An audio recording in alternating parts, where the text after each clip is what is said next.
prontos para conversar? Meu nome é Camila Prada, eu sou psicóloga e eu vim aqui falar hoje de um assunto que vocês estão me pedindo muito. Toda vez que eu dou algum exemplo, que eu cito alguma coisa sobre maternidade, paternidade, eu recebo algumas dúvidas muito recorrentes. E essa semana me perguntaram sobre a função mais importante. E eu disse que era o acolhimento, ajudar a lidar com a frustração e oferecer oportunidade. E aí, nossa, eu abri uma daquelas telinhas de perguntas e veio um monte de dúvidas sobre, mas e nessa situação? E nessa? E como é que eu faço? E como é que eu faço? Porque eu sempre estou dizendo de lidar com essa maternidade, essa paternidade de uma forma mais leve possível. Então vamos falar sobre isso.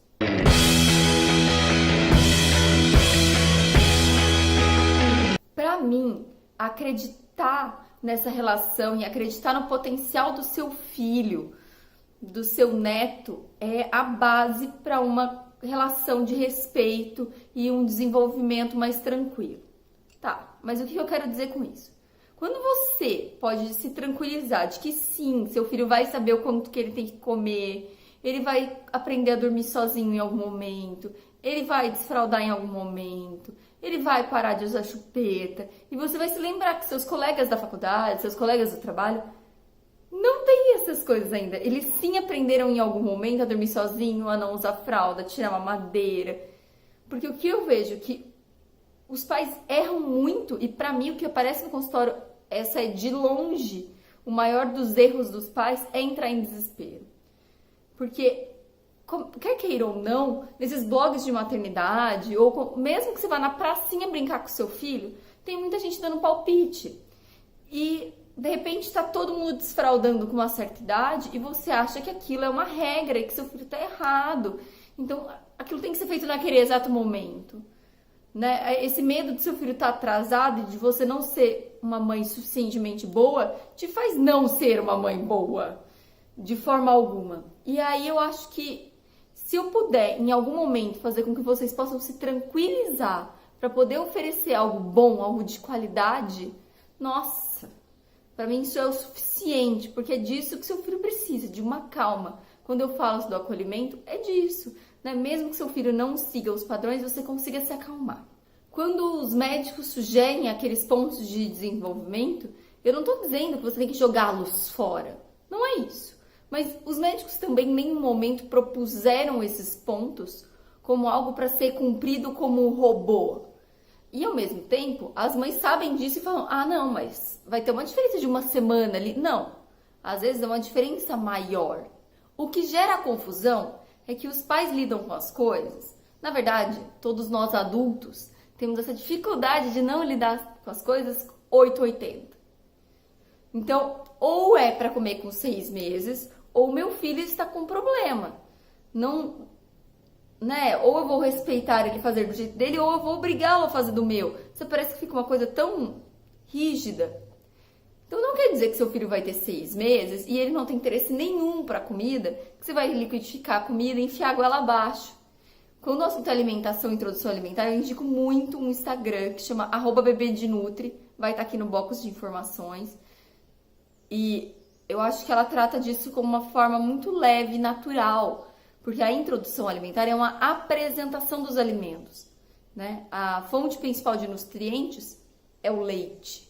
Então não tem por que a gente ficar preocupado com quantas colheradas, com quanto que a comida o amiguinho come, quanto que sua amiga dá pro filho dela. Mas assim, de apresentar da melhor maneira, da maneira mais saudável possível. E isso quer dizer que pra gente ter uma relação saudável com a comida, ela precisa começar nesse momento de uma forma muito respeitosa. E isso quer dizer que você vai oferecer para ele, né? Ok, pode ser que ele não esteja interessado. Você pode colocá-lo para sentar na mesa para ver vocês comendo, né? Se você estiver comendo uma banana e ele estiver interessado, você pode dar para ele, né? E começar a mostrar para ele que existe esse universo sem que você se cobre da quantidade, de fazer exatamente o que o médico está mandando. E possa acreditar no seu filho. O mesmo eu penso do desfraude. Olha, ele não tá falando sobre xixi, sobre cocô, a fralda dele continua estando suja. Não quer dizer que você não possa falar, olha, a mamãe tá indo no banheiro, a mamãe vai fazer xixi, que você não possa comprar um livrinho sobre isso.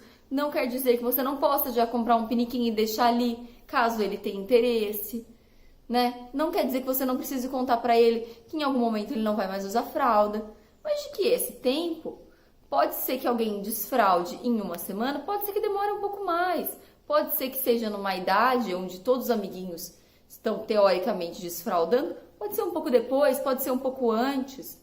Mas para isso você precisa oferecer esse espaço de desenvolvimento para ele, oferecer essas oportunidades que eu vejo que as mães acabam perdendo chances e muitas vezes sabotando o desenvolvimento da criança por querer que esse desenvolvimento seja feito do jeito dela. Mas o que mãe e pai se descabela mesmo é com birra. É quando a criança está revoltada, está frustrada, está chateada e chora sem parar e quer quebrar e quer jogar no chão, sei lá o que a sua criança faz com birra. Só que o que as pessoas não entenderam é que, assim, aprender a lidar com a frustração, com a raiva, com a briga, não é um negócio que a hora que a criança tem 7 anos a gente vai conseguir ensinar assim.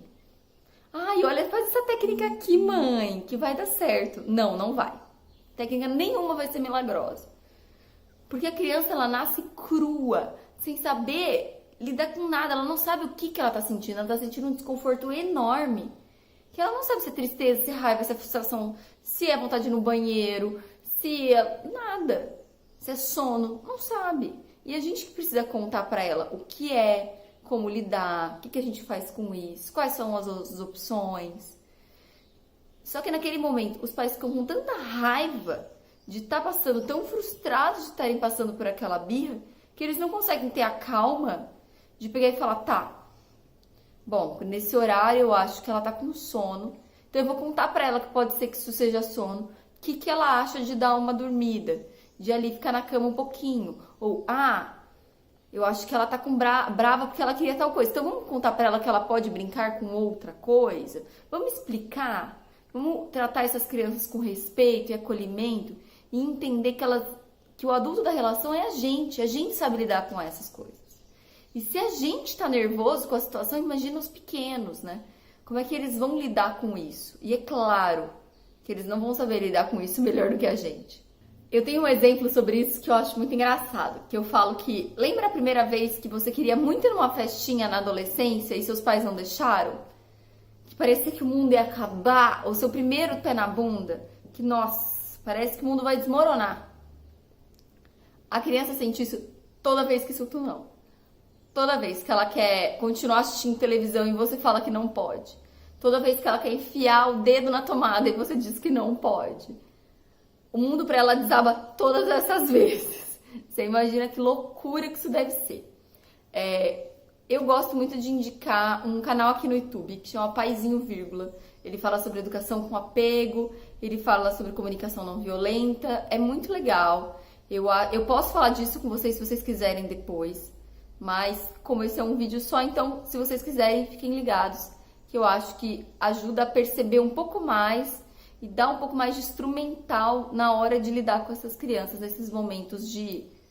Eu acho que o problema é que a gente está tão frustrado com a nossa própria vida, com o nosso próprio trabalho, com o nosso próprio relacionamento, com a nossa casa, que fica muito difícil de conseguir ser sensível para perceber o que será que esse menino tá me pedindo, o que será que ele tá implorando, por que será que ele quer minha atenção se eu tô aqui do lado dele?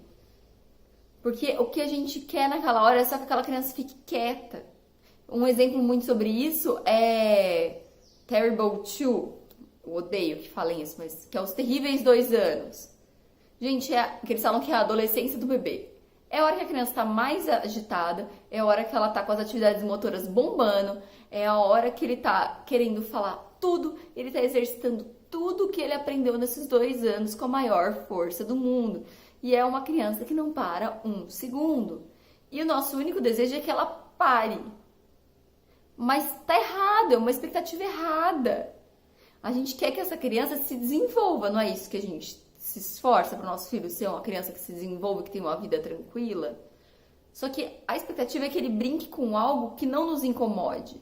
Não que ele só pare e fique quietinho no canto dele, né? Eu acho que essa confusão entre o que a gente quer faz com que a gente não consiga explicar para ele o que está acontecendo, tranquilizá-lo e dizê-lo o que ele pode fazer. Tudo bem que ele não pode pintar a parede, eu também não acho que criança tem que saber sair pintando a parede. Eu não acho que crianças têm que viver sem limite, eu acho que elas precisam de um limite.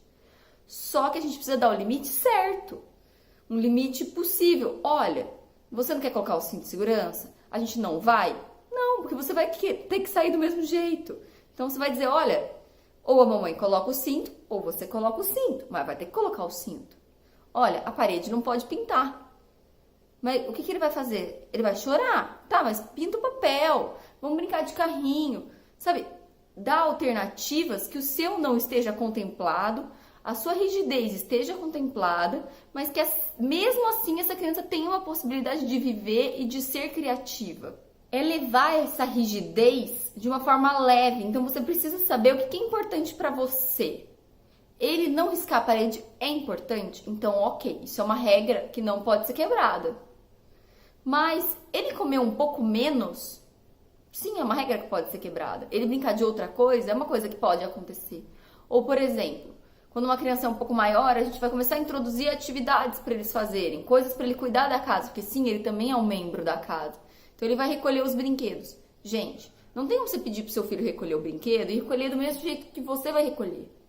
Da mesma forma de um vídeo que não foi pro ar, mas ainda vai, de que não tem como você pedir pro seu marido colocar roupa no varal e ficar igual a sua roupa no varal. Ou como ele lava a louça, exatamente igual você lava. Não tem como você pedir isso pro seu filho e ainda mais querer que ele faça com a mesma rapidez, com a mesma organização que você. Isso não vai acontecer. E aí o que vai acontecer? Você vai interromper. E você vai matar naquele momento, com toda a criatividade, com toda a autonomia.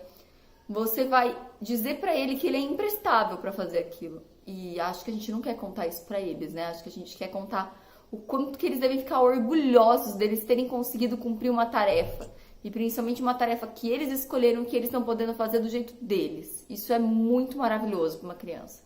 E quando vocês não aguentam e interrompem a criança, porque ela tá comendo devagar demais, porque ela não tá guardando do jeito certo, porque ela não tá tomando banho do jeito certo, porque ela tá fazendo alguma coisa errada o tempo todo, você mata a criatividade, você tá deixando de oferecer oportunidades para ela, você não tá sendo acolhedor e você também não está dizendo como lidar com a frustração. Quanto mais o pai vai ficar frustrado, menos acolhimento ele vai dar, mais a criança vai ficar frustrada e mais rígido eu tenho a impressão que o pai fica, né? Porque quanto menos ele está satisfeito com a forma que aquilo está sendo feito e mais bravo ele está com aquela criança, mais ele quer que a criança só obedeça. Pronto, acabou. Só que ela não é uma maquininha, né, gente? E aí isso vai ser uma combinação desastrosa da frustração com a rigidez e vai dar muito errado. E aí eu acho que depois de falar tanto tempo sobre isso, eu não sei se clareou, se ajudou vocês a entenderem um pouco mais minha forma de pensar. Eu acho que se você se interessa por uma maternidade, por uma paternidade mais ativa e mais tranquila, que proporcione um desenvolvimento saudável, não só cognitivo, mas mental para os seus filhos, eu acho que você precisa se informar. Eu acho que você precisa se acolher seu filho e procurar ajuda. Fale com quem tem o conhecimento sobre todos esses assuntos, sobre todas as dificuldades que você está passando. E tenha certeza do que você quer passar para o seu filho. O que para você é tão importante? É importante que ele seja uma criança inteligente? É importante que ele seja uma criança tranquila? É importante o quê? Que habilidade que você acha que essa criança precisa ter? E qual é o seu projeto para que ela se desenvolva? E como é que você vai fazer isso da forma mais leve possível? Aqui nos comentários, se vocês quiserem me perguntar, eu também vou responder com o maior carinho do mundo. E vamos tentar educar da forma mais leve, sem regras, sem tantos manuais para seguir. E da forma mais carinhosa que a gente puder fazer por essas crianças. Curte, comenta, compartilha, assiste os outros vídeos do canal. Tchau!